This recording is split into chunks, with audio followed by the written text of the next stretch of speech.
유대의 베들레헴에 살고 있었던 나오미의 가정은 고향에서 흉년을 만나자 특별하게 하나님과 의논도 하지 않고 여기서는 살 수가 없겠다고 생각을 하고는 쉽게 인간적으로만 생각을 하고는 먼 이방 땅인 모압 땅으로 피난을 갔습니다.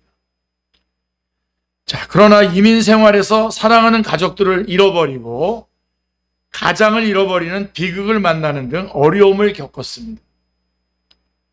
자, 그러던 어느 날 이 가정은 복된 소식을 듣게 됩니다.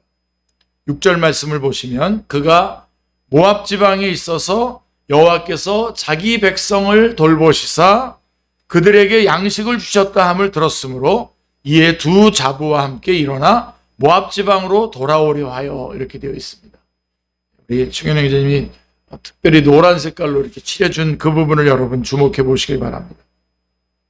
여호와께서 자기 백성을 권고하사 그들에게 양식을 주셨다 함을 들었으므로 이렇게 되어 있습니다.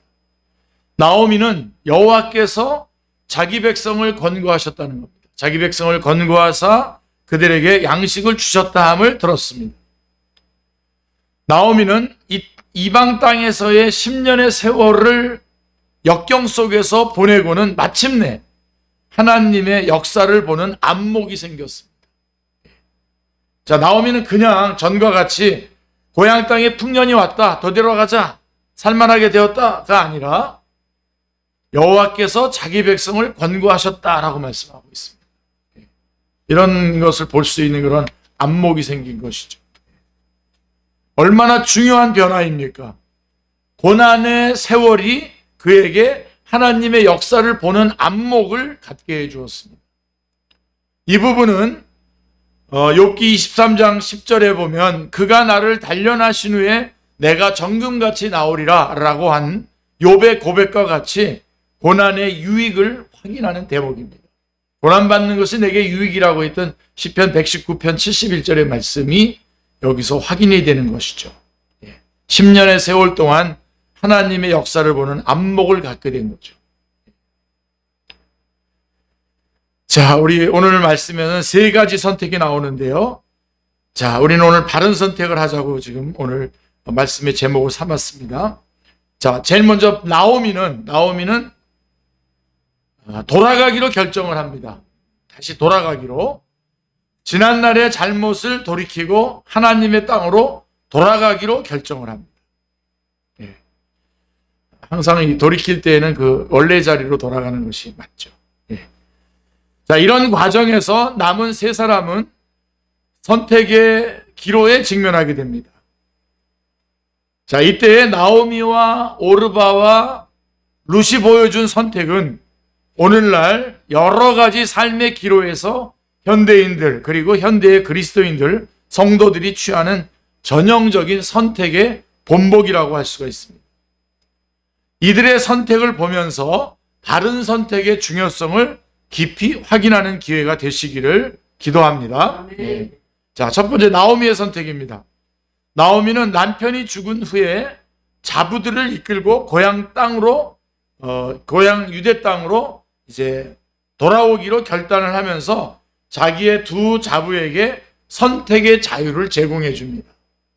돌아가라고 선택의 자유를 제공하죠. 그래서 나오미는 며느리들의 장래를 생각해서 결단을 내립니다. 11절 말씀을 보시면 나오미가 가로되 내 딸들아 돌아가라. 너희가 어찌 나와 함께 가려느냐. 나의 태중에 너희 남편 될 아들들이 오히려 있느냐라고 이렇게 묻고 있습니다. 그래서 내 딸들아 돌아가라 라고 이렇게 말해주죠. 근데 12절 13절에 보면 당시의 관습 배경이 나오는데요. 자, 내 딸들아 12절에 보면 내 딸들아 돌이켜 너희 길로 가라. 나는 늙었으니 남편을 두지 못할지라. 가령 내가 소망이 있다고 말한다든지 오늘 밤에 남편을 두어서 아들들을 생산한다고 하자. 너희가 어찌 그것을 인하여 그들의 자라기를 기다리겠느냐. 어찌 그것을 인하여 남편 두기를 멈추겠느냐. 내 딸들아 그렇지 아니하니라. 여호와의 손이 나를 치셨으므로 나는 너희로 인하여 더욱 마음이 아프도다. 자, 당시의 관습에 의하면 남편을 잃어버린 여인의 경우에 남편의 다른 형제가 자원해서 그 여인을 아내로 맞이하도록 되어 있습니다. 신명기 25장 5절로 10절에 잘 나와 있는데요.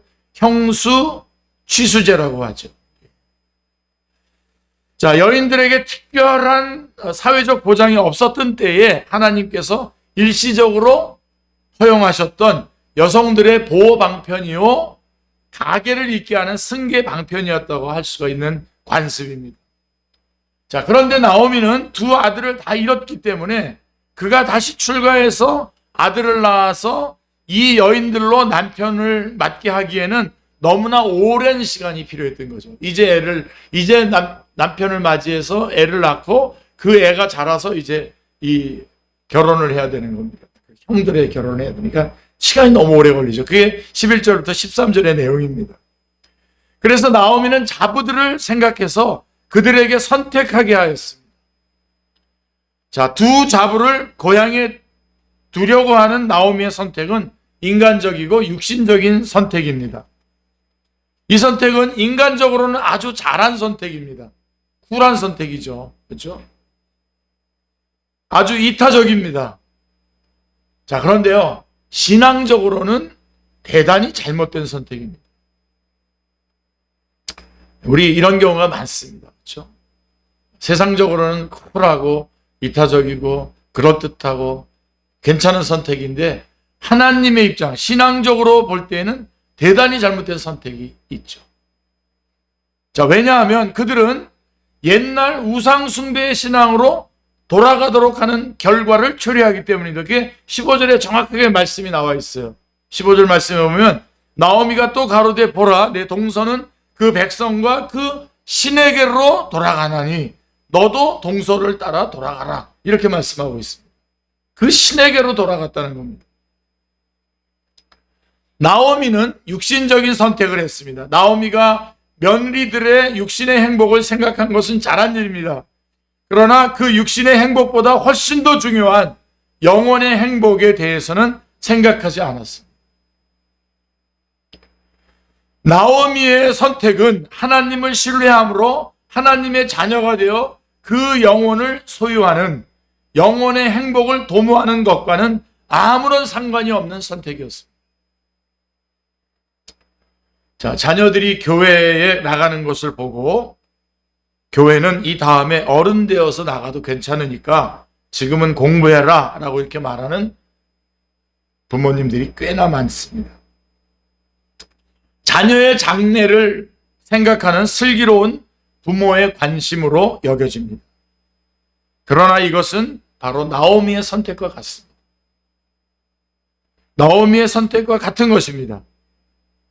자, 이런 상태가 굳어져서 장래의 영혼의 문제가 망가진 자녀가 얼마나 많은지 모릅니다.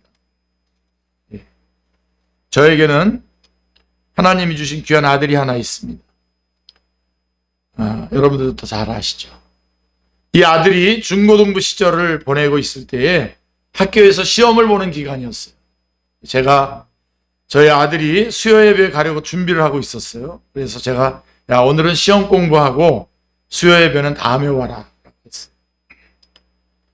그러나 그날 저는 확실하게 거부를 당했습니다. 아마도 그러고서 교회 가서 예배 드려야 되겠다고 그래가지고 거부를 당했습니다. 아마도 아빠 저 서울대학 합격했어요 라고 말했어도 이 거부보다 더 기쁘지는 않았을 것입니다. 너무나 기뻤습니다. 그 거부가. 하나님을 만나는 예배를 소중히 여기는 이 자녀가 지금도 많이 컸습니다만 어떤 모습의 하나님의 일꾼으로 변화될 것인지 기대하는 것은 아주 흥분되는 일입니다. 하나님, 제가 기도합니다. 그래서 하나님, 시험 공부보다 수요 예배를 선택한 귀한 아들의 선택이 부끄러움 당하지 않도록 그 생애를 인도하여 주시옵소서. 아멘. 제가 그때 당시에 했던 기도입니다.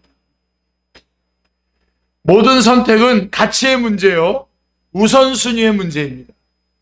바른 선택을 하시기를 기도합니다. 그래서 룻은 인간적이고 그냥 육체적인 선택을 했고요.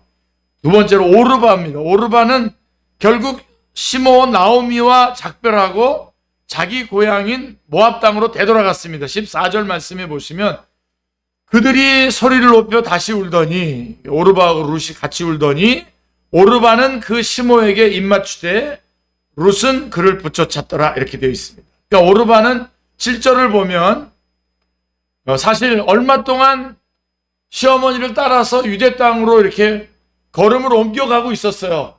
예, 시어머니를 따라가고 있었어요. 그러다가 중간에 자기 고향으로 되돌아간 것입니다.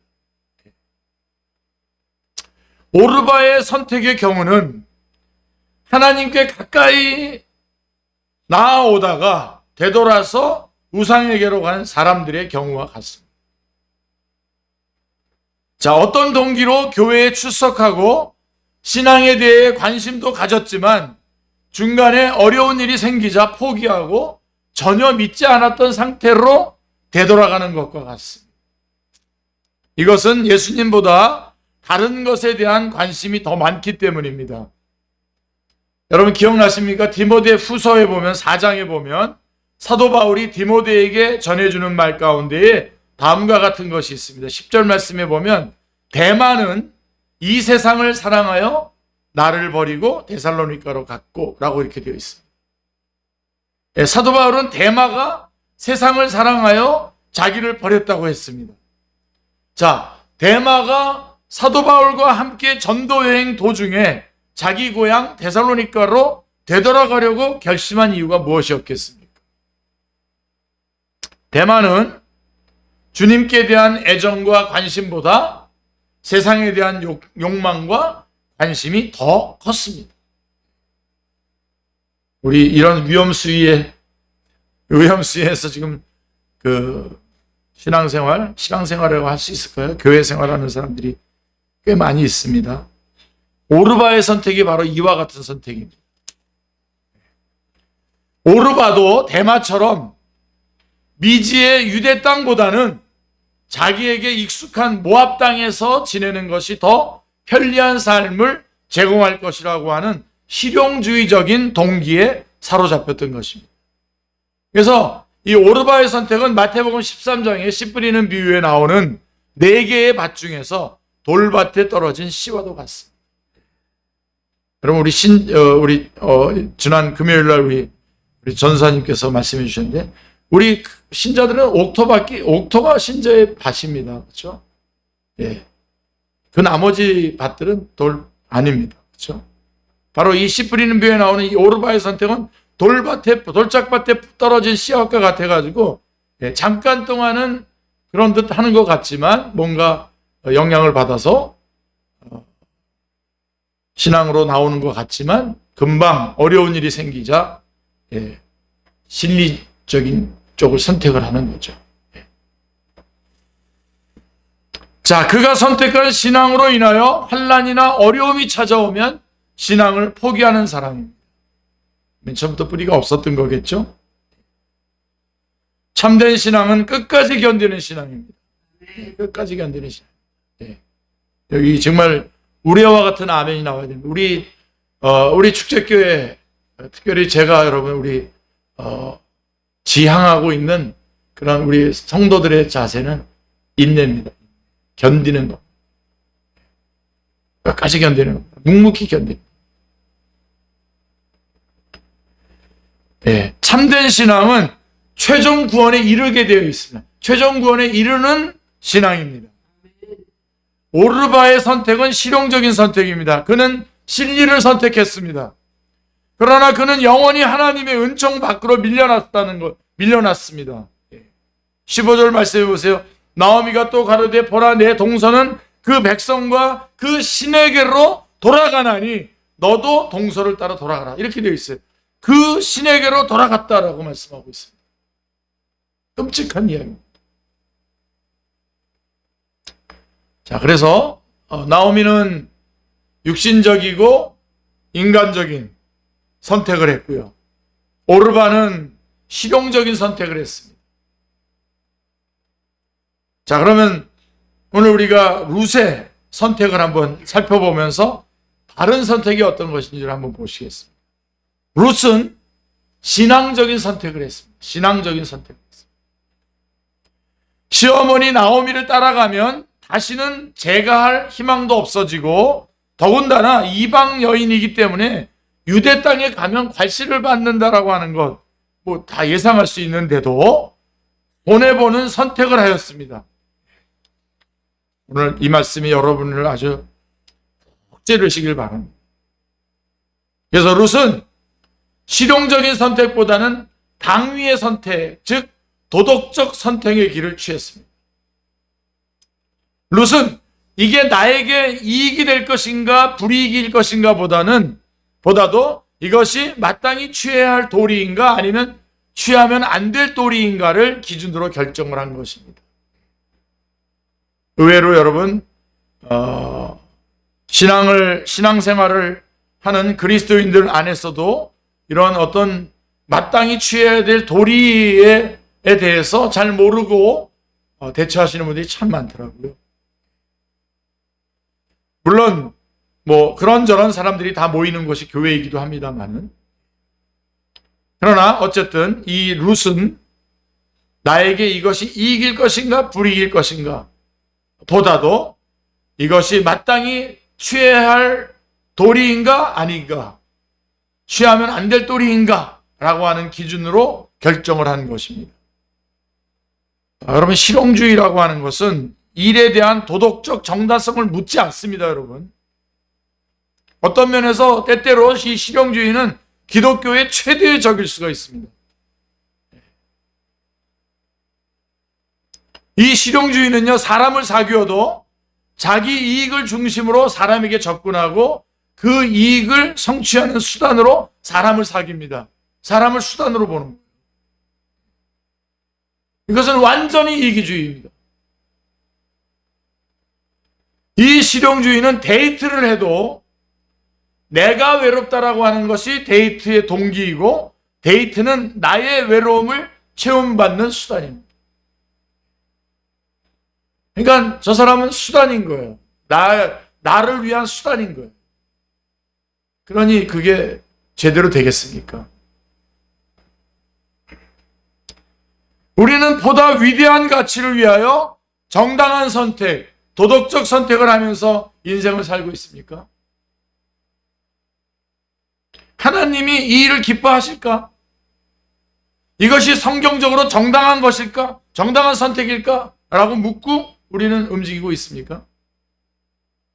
룻은 실용적인 선택보다 당위에 의한 선택, 도덕적인 선택의 길을 취했고요. 또 하나, 룻은 결정적으로 신앙적 선택을 했습니다. 신앙을 선택했어요. 16절에 보십시오. 룻이 가로되 나의 어머니를 떠나며 어머니를 따르지 말고 돌아가라 강권하지 마옵소서. 그러면서 어머니께서 가시는 곳에 나도 가고 어머니께서 유숙하시는 곳에서 나도 유숙하겠나이다. 어머니의 백성이 나의 백성이 되고 어머니의 하나님이 나의 하나님이 되시리니 라고 말씀하고 있습니다. 어머니의 하나님이 나의 하나님이 되시리니. 룻은 자신의 선택이 창조주 하나님, 이 우주를 창조하시고 말씀으로 만물을 섭리하시는 참으로 살아계시는 유일한 그 하나님에 대한 선택임을 알고 있었습니다. 중요하죠. 룻은 이 하나님을 선택하기 위하여 자신의 선택으로 인해서 닥쳐올 수 있는 어떠한 고난과 어려움도 감수하기로 결정을 하고 이 길을 선택한 것입니다. 신앙적인 선택이었고요. 그 다음에 룻의 선택은, 저는 이것을 아까 제가 여러분 인내를 얘기했는데, 인내와 함께 우리가 같이 꼭 추구해야 될 게 뭐냐, 바로 의지적인 것, 움직이는 거죠. 의지적인 선택을 했습니다. 뭐라고 되어 있냐면 14절에 보면 붙쫓았더라 하고 되어 있어요. 붙쫓았더라. 이 히브리어로 보면 전인적인 붙들음을 말하는 거다. 지정이 모든 것을 전적으로 붙드는 것을 말하는 거예요. 의지적인 결단이라고 하는 뜻입니다. 룻은 한번 붙들면 절대로 놓지 않겠다라고 하는 단단한 결단으로 의지적인 선택을 한 것입니다. 그래서 치마폭을 꼭 붙잡고 시어머니의 치마복을 꼭 붙잡고 시어머니의 하나님, 그 하나님을 내가 꼭 붙잡겠다 하고 꼭 붙잡고 뒤따라갑니다. 여러분, 우리가 예수님을 만났지 않습니까? 그리고 우리 신앙생활하고 있는데 정말 이렇게 주님의 옷자락을 붙잡고 절대로 놓치지 않겠다라고 하면서 꼭 붙잡고 이렇게 따라가고 있습니까? 그렇다고 한다면 우리가 정말 많은 부분이 변화되겠죠. 정말 참 아름다운 모습들이 드러나게 될 것입니다. 자, 여러분, 전인적인 믿음에 대해서 그 외줄타기를 잘하는 그 유명한 브론디라고 하는 사람 아시죠? 이 사람은 나이아가라 폭포에서 미국 쪽과 카나다 쪽으로 이렇게 한 줄을 이렇게 쫙 놔놓고서는 그 위를 걸어갑니다. 대단한 거죠, 그죠? 많은 사람들이 구경을 하면서 브론디, 브론디를 외치면서 환호를 했습니다. 자, 외줄을 타고 돌아온 브론디가 이번에는 전에 우리나라의 그 농촌에서 쓰는 그 지게 같은 것을 등에다 이렇게 달고는 거기다가 무거운 짐을 가득 싣고 다시 외줄을 타고 폭포를 가로질러 갔습니다. 그러자 사람들의 박수 소리가 아까보다 더 막 환호 소리가 전보다 훨씬 커졌죠. 인기가 절정에 다다랐습니다. 난리가 난 거죠. 짐을 싣고도 안전하게 돌아온 브론디가 이번에는 구경하는 사람들 가운데 한 사람을 짐 대신 등에 태우고 건너가겠다고 자원자가 있으면 손을 들라고 했어요. 어떻게 됐을 것 같아요, 여러분? 그런데 조금 전까지만 해도 열렬하게 브론디 와 하여튼 구경꾼들이 다 브론디와 눈을 마주치지 않으려고 다 이렇게 머리를 숙였다는 거 아닙니까? 그러니까 브론디가 아무리 이리저리 아무리 둘러봐도 자원하는 사람이 한 사람도 없었어요. 모두들 자기는 아니고 다른 사람이 타고 가라는 것이었어요.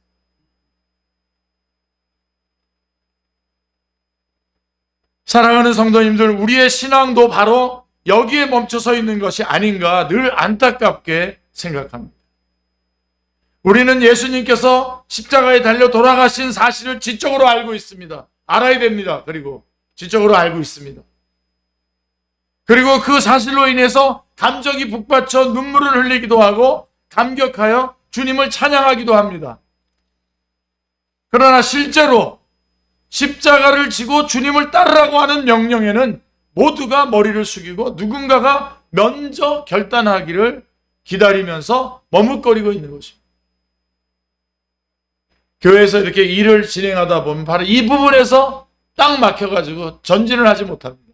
전진하지 못하는 게 아니라 그때서부터 사람들이 떨어져 나가기 시작해요.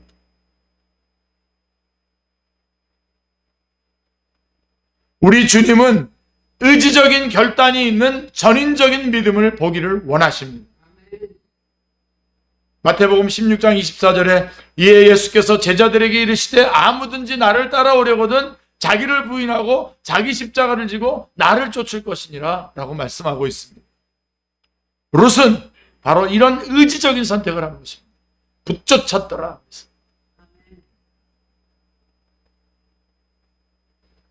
오르바와 룻의 선택에 대한 중요함은 단순히 그들이 삶의 정황에 따른 선택만이 아니었다는 사실이 있습니다. 삶의 정황에서 그냥 선택한 것이다 라고만 말할 수 있는 게 아니란 말입니다. 이 룻과 오르바의 선택은.